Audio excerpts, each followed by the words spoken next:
I also like to thank and also welcome people living with HIV who are... Ekitongole ekivunaanyizibwa ku kulwanyisa akawuka ka mukenenya mu ggwanga Uganda Aids Commission mu alipoota gye kifulumiza olwaleero ku nsaasaana y'akawuka ka siriimu eraga nti omwaka oguwedde ogwa 2023 akawuka keeyongera nnyo mu bakyala okusinga ku basajja.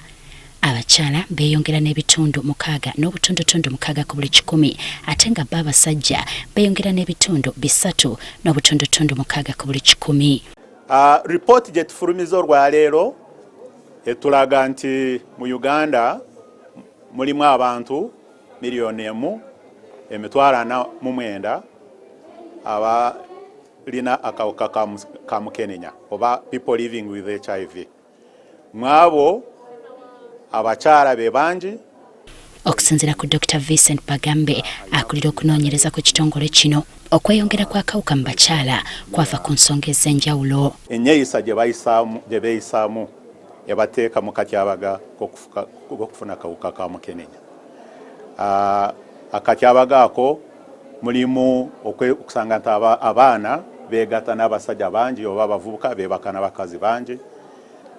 Okukozesa kondomu kugenda kukendeera. Alipoota y'emu eraga nti emisango egyawaabibwa nga gyekuusa kukabasanya abaana ab'obuwala gyeyongera ebitundu 2 ku buli 100 ku baana abali wakati w'emyaka 9 n'okutuuka ku myaka 14 so nga ebitundu 65 ku buli 100 ku myaka 15 okutuuka ku myaka 17.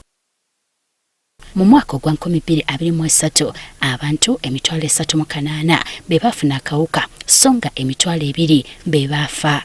Kwabo 3,800 waliwo test endala gye twakoze mu bantu 2,000 ne tusanga 8% akawuka ako bakafunye mu mwaka ogwo.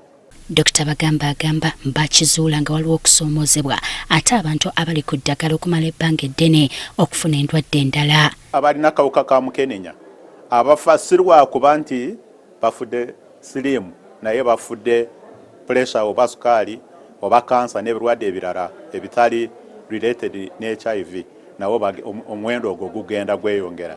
Kati mu kwongera obukodyo mu kulwanyisa akawuka kano atubuulidde bye bagenda okusimbako essira.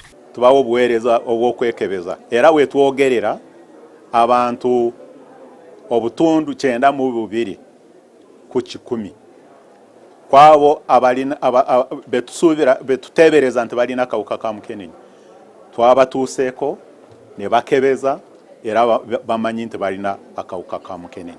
Ne bannaddiini nabo basabiddwa obutasirika. Tulina 3 types of how we can give information.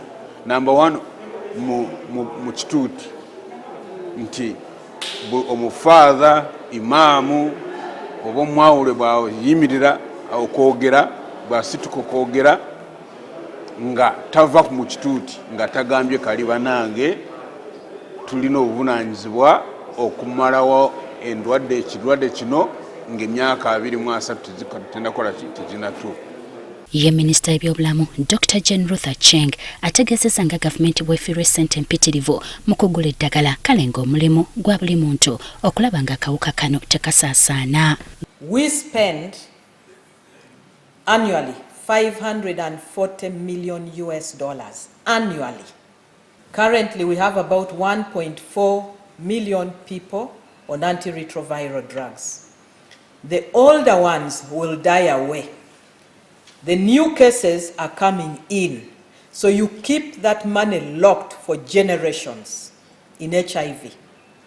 But imagine a situation where that money is released to develop the economy. Guno gwe mulundi ogwokusatu nga gavumenti n'ebitongole ebirwanyisa akawuka ka mukenenya nga bisisinkana okubaganya ebirowoozo ku mutendera gw'eggwanga okulaba nga we gunaatuukira omwaka 2030 ng'akawuka kano kalinyiddwa ku nfeete.